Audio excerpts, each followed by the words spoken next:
Thank you, Chairwoman Waters, Ranking Member McHenry, and members of the committee. Thank you for the opportunity to testify today.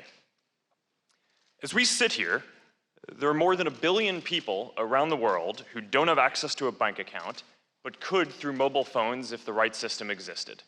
And that includes more than 14 million people right here in the US. Being shut out of the financial system has real consequences for people's lives, and it's often the most disadvantaged people who pay the highest price. People pay far too high a cost and have to wait far too long to send money home to their families abroad. The current system is failing them. The financial industry is stagnant, and there is no digital financial architecture to support the innovation that we need. I believe that this problem can be solved, and Libra can help. The idea behind Libra is that sending money should be as easy and secure as sending a message. Libra will be a global payment system, fully backed by a reserve of cash and highly liquid assets. Now, I believe that this is something that needs to get built, but I get that I'm not the ideal messenger for this right now. We faced a lot of issues over the past few years, and I'm sure there are a lot of people who wish it were anyone but Facebook who were helping to propose this. But there's a reason that we care about this, and that's because Facebook is about putting power in people's hands. Our services already give people a voice to express what matters to them and to build businesses that create opportunity. Giving people control of their money is important too, and a simple, secure, and stable way to transfer money is empowering. Over the long term, if this means that more people transact on our platforms, that'll be good for our business. But even if it doesn't, I still think this could help people everywhere. Before we move forward, there are important risks that need to be addressed. There are questions about financial stability, fighting terrorism, and more, and I'm here today to discuss those risks and how we plan to address them. But I also hope that we get a chance to talk about the risks of not innovating. Because while we debate these issues, the rest of the world isn't waiting. China is moving quickly to launch a similar idea in the coming months. Libra is going to be backed mostly by dollars, and I believe that it will extend America's financial leadership around the world, as well as our democratic values and oversight. But if America doesn't innovate, our financial leadership is not guaranteed. I actually don't know if Libra is going to work.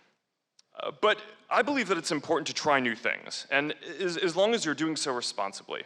That's what has made America successful, and it's why our tech industry has led the world. So we co-wrote a white paper to put this idea out into the world and to start a conversation with regulators and experts and governments. And today's hearing is an important part of that process. What we're discussing today is too important for any single company to undertake on its own. And that's why we helped to found the Libra Association. It's a coalition of 21 companies and nonprofits that are working to give everyone access to financial tools. But even though the Libra Association is independent and we don't control it, I want to be clear. Facebook will not be a part of launching the Libra payment system anywhere in the world, even outside the US, until the US regulators approve.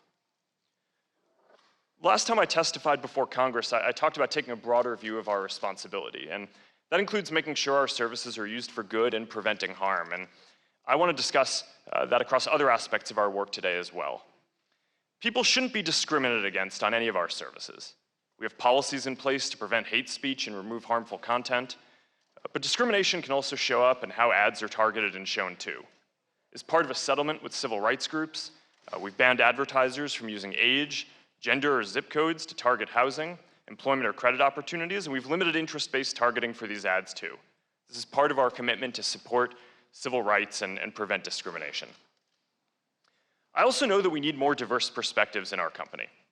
Diversity leads to better decisions and better services for our community. We've made diversity a priority in hiring, and we've also made a commitment that within 5 years, more than 50% of our workforce will be women, people of color, and other underrepresented groups. We've made some progress here. There are more people of color, women in technical and business roles, and underrepresented people in leadership at Facebook now. But I know that we still have a long way to go. Chairwoman Waters, Ranking Member McHenry, and members of the committee, this has been a challenging few years for Facebook. I recognize that we play an important role in society and have unique responsibilities because of that. And I feel blessed to be in a position where we can make a difference in people's lives. And for as long as I'm here, I'm committed to using our position to push for big ideas that I believe can help empower people. Thank you, and I'm looking forward to answering your questions.